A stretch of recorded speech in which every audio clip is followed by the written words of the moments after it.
solusi di saat kalian ingin menghentikan dari jeratan hutang yang bertahun-tahun gak selesai-selesai, yaitu dengan cara tunda pembayaran, gagal pembayaran dulu, galbay.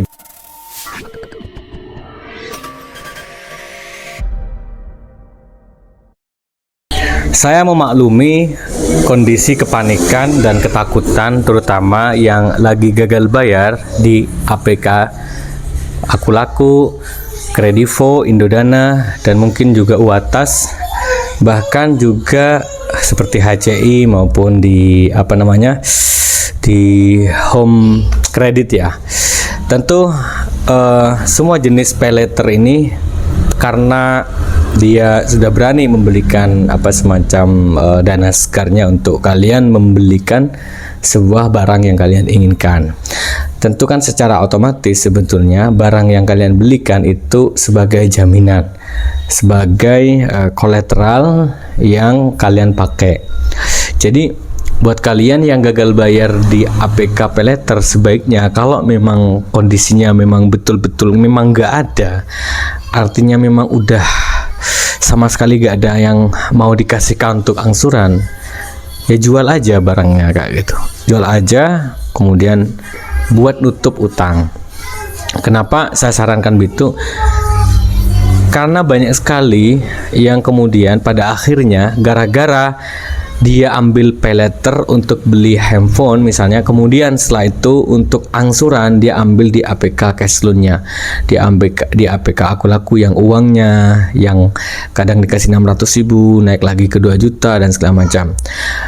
Itu yang berpikir spekulatif ya. Jadi maksudnya gini, dia ingin menutup paylaternya tadi dengan cash loan, dengan uang yang ada di pinjol. Padahal di pinjol jelas saat dia sudah ngambil uang, dia udah kepotong admin yang pertama, terus yang kedua dia kena bunga berjalan, dan bunganya itu nggak sedikit ya teman-teman ya. Bunganya menurut saya pinjol ini bukan bunga seperti dana kur yang bisa kita buat jalankan usaha atau bisa buat ya muter lah duit kita. Tapi kalau di pinjol ini ada yang angsurannya 7 hari udah ditagih, ada yang 15 hari, ada yang mungkin bisa 1 bulan. Tapi semua itu teman-teman akhirnya terjebak di lingkaran itu gara-gara ingin menyelesaikan yang paylater. Akhirnya karena udah kejebak di satu pintu, diambil APK lainnya, terus untuk bayar APK lain dia ambil lagi, terus begitu. Nah puncaknya akhirnya setelah limitnya tinggi, mereka udah down dan dapat YouTube channel ilmu official, mungkin juga dapat YouTube yang lain. Akhirnya dia down dan berpikir untuk gagal bayar. Nah sebetulnya gagal bayar itu kalau dari cerita yang saya jelaskan tadi ada 2 kemungkinan. Yang pertama memang dia udah nggak kuat untuk muter lagi, nggak ada APK lagi yang bisa menyelesaikan. Akhirnya gagal bayarnya itu bukan niat, maksudnya gini, gagal bayarnya itu bukan niat untuk menghentikan utang, tapi udah kondisi yang menghentikan dia untuk berhutang. Tapi bagi yang kemudian masih punya kesempatan, misalnya artinya gini, dia misalnya masih ada hutang di 1 atau 2 aplikasi aja, menurut saya selesaikan aja dulu. Tapi kalau dia misalnya udah di 3-4 aplikasi yang udah buat dia nggak kuat, ya udah gagal bayar, mau gimana lagi kan, kayak seperti itu. Jadi ini yang saya sampaikan. Terlepas Anda yang tidak setuju dengan saya bahwa saya kok kayak agen pinjol ya, bukan. Saya tuh tidak ingin kalian itu mendolimi orang lain pun juga mendolimi diri sendiri. Artinya kalau kalian niat udah nggak mau bayar, bukan gagal bayar ya, nggak mau bayar. Sama kayak joki kampanye bahwa si aplikasi ini nggak ada debt collector lapangan, kalau caranya biar dapat pinjaman lagi dan aman dari DC, alamatnya dirubah, akses kontaknya dirubah, kemudian dia memalsukan kondas segala macam, foto-foto di galerinya semua dia palsukan seperti itu. Akhirnya apa yang tadi berarti si joki ini ngajak kalian untuk memang nggak mau bayar, memang mau ngambil uang gitu loh, memang mau mencuri uangnya bank gitu.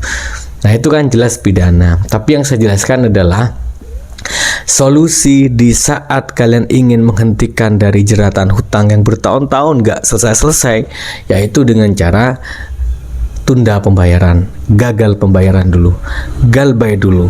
Nah, di saat galbay ini teman-teman ya, ini di saat gagal bayar, sebetulnya sering saya jelaskan di grup yang saya bina ya, tapi mungkin ini yang belum tahu lah. Yang pertama, Anda harus menjadi nasabah yang pasrah, supaya ketika Anda pasrah itu Anda bisa mengatakan seperti ini, saya menerima apa yang terjadi hari ini dan saya tidak mau kemana-mana, saya tetap di sini.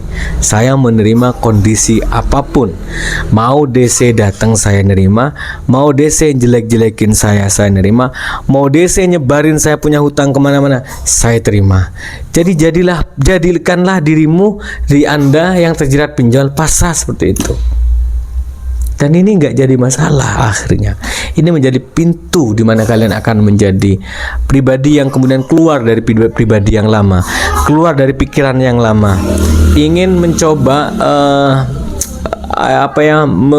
menutupi apa yang udah terjadi. Artinya tidak perlu menyalahkan apa yang terjadi, tetapi berpikirnya adalah menerima kondisi sekarang dan menerima apa yang udah terjadi dan siap tidak akan menjalani apa yang menjadi pola pikir yang ada di sebelumnya, seperti itu. Jadi kalau kalian menggunakan mindset ini ya, saya terima DC datang ke rumah, saya terima FC datang ke rumah, saya terima DC mau nelpon saya setiap hari, mau ngasih tahu ke tetangga saya, mau ngasih pengumuman ke semua orang, ke kondar, ke tempat saya bekerja bahwa saya punya hutang segala macam. Saya nerima itu. Kalau kamu bisa menerima seperti itu, saya yakin kamu akan lebih tenang dan kamu akan berpikir bagaimana caranya cepat segera mencari uang dengan pekerjaannya dan menabung, kemudian juga bisa mengajukanlah ke bank ya, ke pinjol, ke pendana yang ada di pinjol tersebut, yang saya sebut di video sebelumnya namanya restruktur, seperti itu. Baik, kemudian untuk masalah datang ke tempat kerja, Mas, saya ini takut Mas kalau ada DC datang ke tempat kerja atau kemudian menelpon atasan saya dan atasan saya risih, menelpon dan saya dipecat dan saya bisa makan apa. Nah, karena ketakutan itulah yang akhirnya membuat kalian mau tidak mau memaksakan diri cari uang, pinjam, dari mana, pokok bayar seperti itu. Ambil lagi, bayar lagi, ambil lagi, muter terus. Dan di situ Anda sebetulnya bekerja tapi nggak dapat uang, tapi takut keluar dari pekerjaan, takut tidak dapat. Sebenarnya sama saja. Gini ya, maksudnya gini. Kalian kalau nggak pasrah, artinya gini, kalau ada FC pinjol nelpon ke bosnya, kemudian kamu dipecat, itu kan yang kamu takutkan, takut gak punya pekerjaan untuk ngasih makan. Nah, selama ini kamu bekerja, uangnya kamu dapatkan untuk habis bayar pinjol, kan sama aja nggak dapat uang, hanya dapat pekerjaan. Kamu tinggal pilih yang mana di antara dua hal ini. Atau begini, oke lah, Anda masih memilih tetap bekerja meskipun kondisinya udah terdolimi, artinya udah nggak bisa nyimpen uang lah, hanya buat gali lubang tutup ulang. Oke. Ambil posisi yang ini, yang ketiga.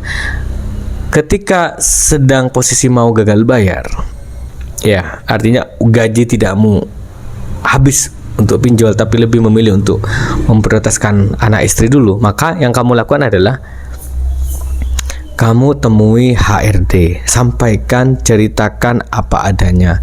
Kamu temui bosnya, saya akan tetap menunjukkan kinerja saya yang bagus Pak. Kalaupun ada orang yang kemudian menagih uang ke Bapak, katanya saya angkat kok teleponnya, tapi kalau dia risih, ini pinjol Pak, pinjol tahu sendirilah. Saya udah bilang di awal, pinjol seperti virus corona yang menyebar kemana-mana, dan orang yang malu untuk mengatakan dirinya pinjol itulah yang akan kemudian gak bisa berhenti dari pikiran yang lama, dari masalah yang lama. Teman-teman, sahabat saya, sahabat ilmu official, kalau kalian punya masalah dengan pinjol, bukan berarti saya ingin menjadi solusi untuk hutang Anda, tetapi saya ingin kalian ayo berbagi, terbuka seperti itu. Silakan masuk di grup saya, tapi syaratnya memang kalian kalau mau masuk grup, sekarang kita filter ya. Kamu kasih tahu saya nomor belakangnya, kamu kasih tahu kondisinya, kendalanya seperti apa, nanti baru kita ACC. Silakan, saya akan ngasih link grup di bawah ini. Siapa tahu hutang Anda bisa selesai dan Anda bisa bekerja lebih semangat lagi. Jangan lupa teman-teman, kerjakan doamu, doakan kerjamu. Mohon maaf kalau ada salah kata. Assalamualaikum warahmatullahi wabarakatuh.